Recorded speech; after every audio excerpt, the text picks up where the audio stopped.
ça signifie être un bon intendant? D'abord, ce que ça signifie d'un point de vue ordinaire ou du début du chemin. Être un bon intendant, ça signifie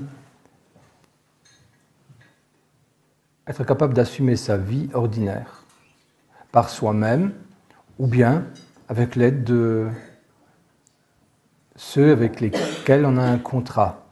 Ça peut être par exemple un contrat de vie commune où l'un a une profession et l'autre s'occupe de la maison, des enfants.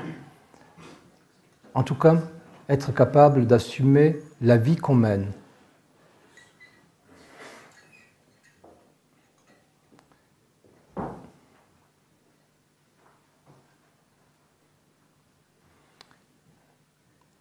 Qu'est-ce que ça signifie encore? Ça signifie encore que cet enseignement ne s'adresse pas à des gens qui sont ce qu'on appelle des errants, qui sont incapables d'assumer leur vie quotidienne.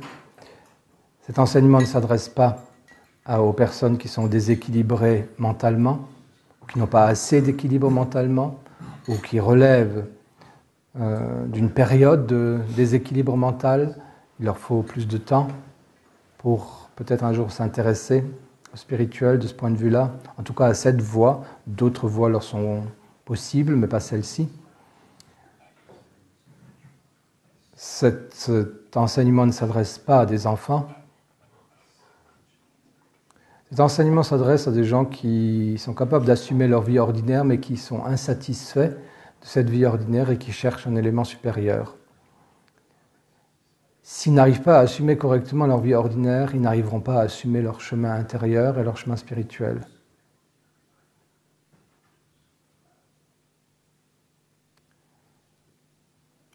Et lorsque quelqu'un n'arrive pas à assumer sa vie ordinaire et qu'il vient ici, que malgré tout il entre dans nos groupes ou qu'il vient ici, lorsque quelqu'un n'arrive pas à assumer correctement sa vie relationnelle, que ce soit dans sa famille ou avec ses amis, s'il n'arrive pas à assumer correctement ça, il va être une cause de trouble permanent, probablement pour lui-même, pour les autres, comme pour l'ensemble de ceux qui sont ici. C'est la raison pour laquelle on dit qu'il vaut mieux être d'abord un bon intendant.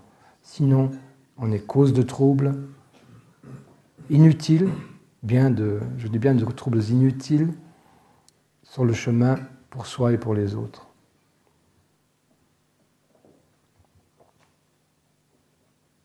Le bon intendant, c'est celui qui regarde la vie dans laquelle il est situé, qui est là devant lui, et qui dit « tout ça, j'assume. Je le prends comme c'est. Je le règle comme ça vient. » À un bon niveau, si possible, et ça dépendra évidemment du niveau éthique de la personne, à un bon niveau. Et ensuite, je peux me consacrer librement au chemin intérieur et à l'enseignement. Et ensuite, les difficultés dont vous parlez, vous, sont en réalité les difficultés que tout le monde rencontre sur le chemin. Mais ça, c'est déjà le chemin.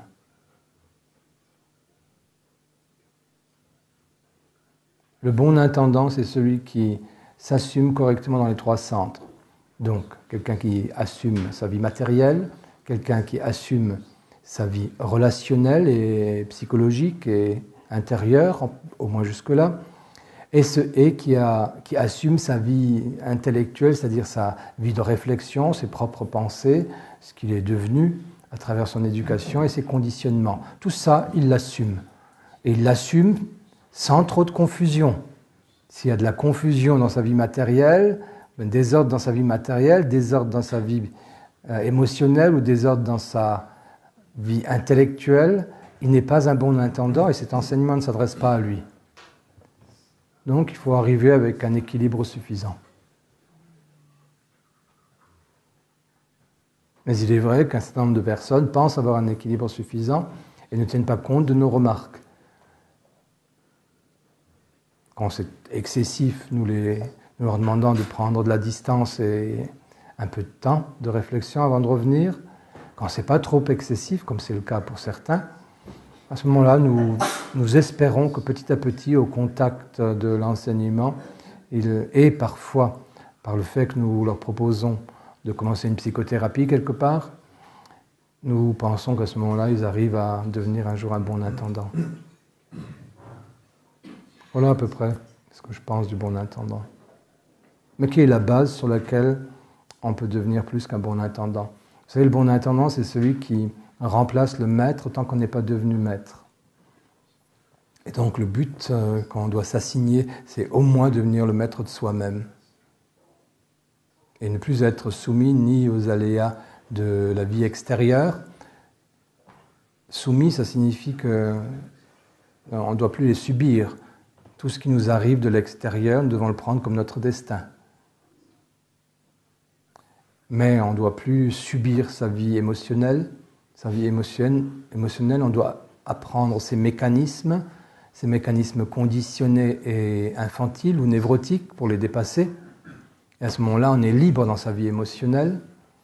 Et sa vie intellectuelle, c'est pareil, il faut un jour arriver à voir clair qu'on vit dans un monde où toutes sortes de théories s'imposent aux uns ou aux autres, à droite et à gauche, et que aucune de ces théories ne représente la vérité, mais que toutes en sont comme des aspects un peu dégradés, et que la vérité, on peut la trouver qu'à l'intérieur de soi. Et dans aucune théorie, pas même dans cet enseignement, nulle part on peut trouver la vérité qu'à l'intérieur de soi.